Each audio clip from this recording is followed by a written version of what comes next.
কিন্তু আমরা রাশিয়ার লেনিনের 72 ফুট মূর্তি যদি ক্যারিং দিয়ে তুলে সাগর নিক্ষেপ করতে পারে, তাহলে আমি মনে করি শেখ সাহেবের এই মূর্তিকেও আজকে হোক কালকে হোক উঠিয়ে সেটা বুড়িখাম্বে নিক্ষেপ করবে।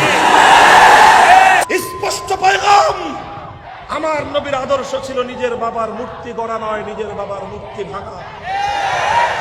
আপনার বাবার মূর্তি নির্মাণ করেন, আমরা কথা বলতে বাধ্য হব। আপনি মুহাম্মদ আরবির উত্তরসূরি নন, আপনি আবু জাহলের প্রেতাত্মা। এটা বলা আমাদের ঈমানি দায়িত্ব।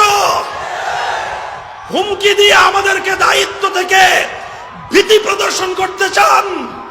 আমরা আমাদের ইতিহাস স্মরণ করিয়ে দিতে চাই। হুমকি তো দূরের কথা, বুলেটের পৃষ্ঠের মুখে ঈমানি জিম্মাদারি পালন থেকে এক চুল পরিমাণ পিছপা হওয়ার জন্য আমরা প্রস্তুত না। যে দেশের মানুষ এখনো চিকিৎসাবিহীন মারা যাচ্ছে, যে দেশের মানুষ আজকে ডাস্টবিনে কাক কুকুরের সাথে খাদ্যের জন্য লড়াই করছে, সেই দেশের টাকা দিয়ে ওখানে মূর্তি স্থাপন করা হবে, বাংলাদেশের মানুষ মানতে পারে না। যদি মূর্তি স্থাপন করার চেষ্টা করেন, এমন ঢেউ দেওয়া হবে, এইটা তো মাত্র 1 নম্বর সিগন্যাল। 2 নম্বর বাকি হয়ে গেছে, 10 নম্বর বাকি, মহাবিপদ বাকি আছে। এমন টর্নেডো সৃষ্টি হবে, ভেঙে তছনছ হয়ে যাবে ইনশাআল্লাহ।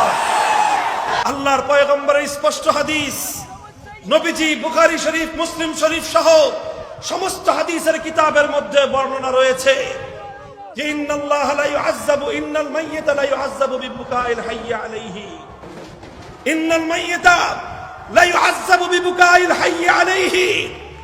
মৃত ব্যক্তির আপনজনেরা যখন মৃত ব্যক্তিকে নিয়ে কোন শরীয়ত গর্হিত কাজ করে, সেই কাজের পরিণামে কবরের মধ্যে মৃত ব্যক্তির উপর আল্লাহর পক্ষ থেকে আযাব আসে।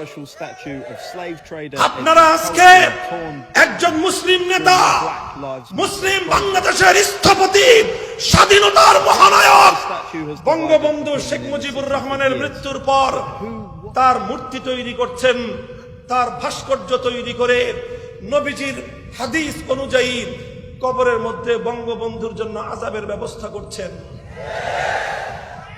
আপনারা বঙ্গবন্ধুর সুসন্তান নন, আপনারা বঙ্গবন্ধুর সঙ্গে গাদ্দারিকারী বিশ্বাসঘাতক।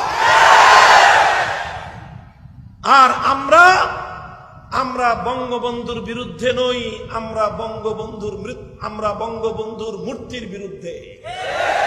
আমরা বঙ্গবন্ধুর বিরোধী নই, আমরা বঙ্গবন্ধুর ভাস্কর্যের বিরোধী। এখানে শাক দিয়ে মাছ ঢাকার অপচেষ্টা করবেন না, শাক দিয়ে মাছ ঢাকবার পায়তারা করবেন না।